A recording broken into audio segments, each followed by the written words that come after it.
Seja bem-vindo a mais uma aula do nosso curso de cultivo. Eu sou o André Jardineiro e vou te ajudar a resolver o seu cultivo do início ao fim.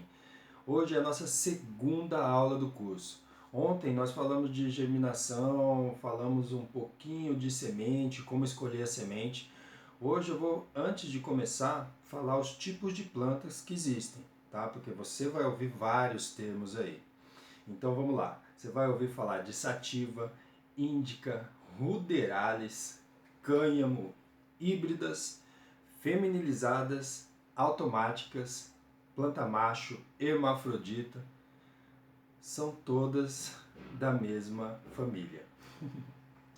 Depois que você escolheu a sua semente ou pegou a sua semente pronta, plantou, já virou aquele brotinho crescendo, que nem tem um aqui, né, um brotinho. Não é da mesma planta, mas já virou, já começou a virar uma planta.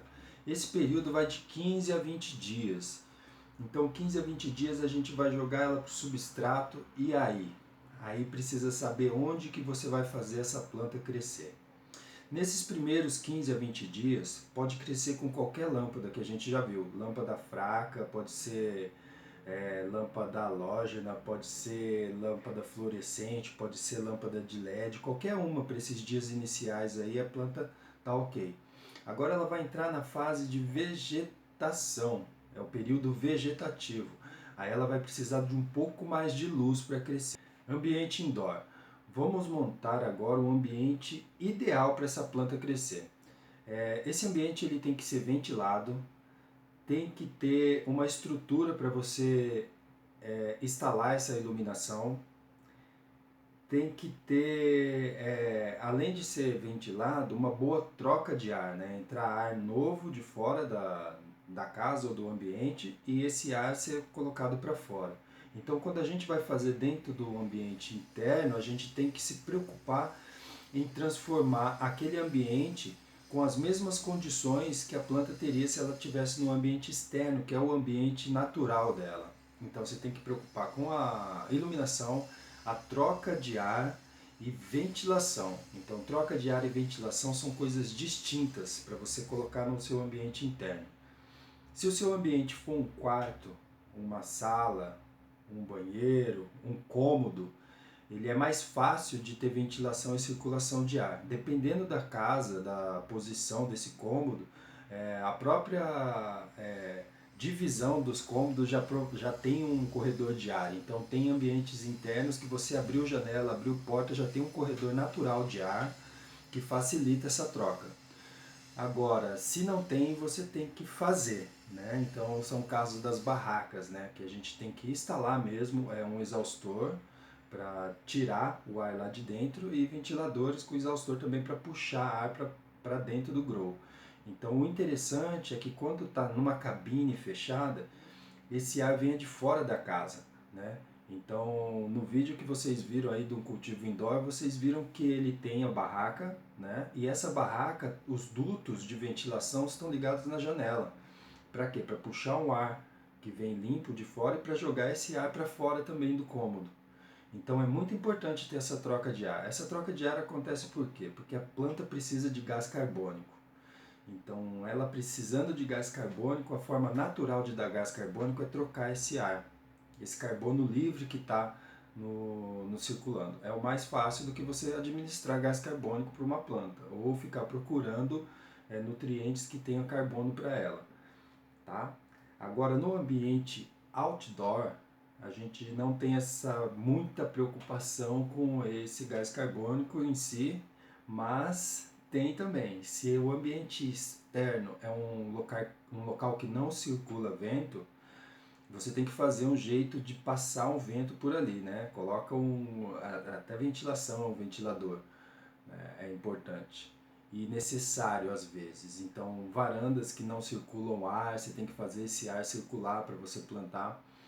E cobertura é muito importante no outdoor, principalmente no início da planta, porque se for uma época de muita chuva, essa planta vai ser prejudicada, ela pode até morrer se ela tiver ali no outdoor sem proteção alguma. Então, preparar esse ambiente é ideal. Ou você esteja sempre atento e pronto para ir lá e tirar essa planta da chuva, entendeu? Vai lá, vou tirar agora que tá chovendo, tira a planta, põe de novo. É, então é mais fácil a gente ter uma cobertura no local. Outra coisa importante para o crescimento da planta, seja no indoor ou no outdoor, é a quantidade de rega nesse período vegetativo. No período vegetativo você tem que regar, mas deixar essa planta, o solo secar novamente antes de regar de novo. Então, se você deixar o solo muito úmido, você prejudica a absorção principalmente de nitrogênio da sua planta. Então ela vai começar a apresentar deficiências que na verdade é você que está gerando essa deficiência. Ela tem que secar o solo para conseguir absorver melhor o nitrogênio, tá? Para ela conseguir, vamos dizer, respirar, né? Então ela fica abafada, com as raízes abafadas ali. Então tem apodrecimento de raiz, dependendo do tanto que ela ficou ali afogada, ela morre. Então você perde a planta já logo no início. Então toma muito cuidado com a quantidade de rega, tá? Isso desde o início você vai acostumando a regar e esperar secar antes de regar novamente, tá? Não deixa o solo sempre úmido, úmido demais. O ideal é que você consiga ver se está secando no fundo do vaso, tá? Você pode usar um palito de madeira para colocar na extremidade do vaso, assim, não do lado da raiz, mas uma parte mais longe da raiz, vai até o fundo e volta. Se ele voltar muito molhado, cheio de sujeira, é porque está muito úmido lá embaixo ainda. Se ele voltar meio seco, você sabe que secou, tá? Tem gente que usa sensor, o sensor para ver se tá ficando úmido ou seco. Esse sensor é ideal também que ele fique numa profundidade, porque o natural é secar por cima o solo, mas só que embaixo ele ainda está molhado. Então você tem que dar um jeito de verificar se está secando embaixo. Tem vasos hoje em dia que ajudam isso. Então tem vasos, os airpots, que são esses vasos cheios de furinho para tudo quanto é lado. Tem os vasos de feltro, né, que estão, cada dia o pessoal está usando mais o vaso de feltro, que o vaso de feltro ele ajuda a raiz a ficar mais forte, que ela já vai tendo uma poda natural, que ela vai chegando na extremidade do vaso, e ali ela não, algumas até saem do vaso, né, mas ela não enrola em torno do vaso e ela acaba fazendo o uso do vaso de feltro, acaba fazendo com que a raiz fique mais grossa, mais espessa dentro do vaso, mais robusta. É muito bom usar o vaso de feltro, ele evita sim esse encharcamento, você consegue verificar pelo próprio vaso, né, com a mão, assim, vendo se está úmido ou não. E é uma dica que eu dou, use vaso de feltro no seu cultivo, vai ser muito legal. Tem vaso de feltro aqui na 420 Substrato, além do solo adubado. As lâmpadas para cultivo, existem LED, existem HPS, tem lâmpada fluorescente, tem vários tipos de lâmpada, né? Lâmpada de pressão que fala. Então, na hora de escolher, tem o custo-benefício. As lâmpadas HPS são as mais antigas e as que têm melhor resultado em cultivo. Hoje em dia tem HPS com drive eletrônico, que é como se fosse um sistema de LED para ela. Não é um sistema de LED, mas é um sistema mais moderno, que aproveita melhor o rendimento dessa lâmpada e se equipara ao LED. E eu tenho minhas dúvidas aqui, o que é melhor, sabe? Um quantum board muito bom ou uma HPS eletrônica. Eu prefiro ainda HPS. Mas isso aí é do gosto de cada um e também de que como cada um pode investir, o quanto que você pode investir, porque às vezes está muito longe você conseguir comprar um painel de 3 mil, 5 mil reais. Então, com um kit completo de uma HPS eletrônica por 1.500 ou um pouco menos também. As HPS antigas aí você consegue montar o kit por 500 reais, 400 reais.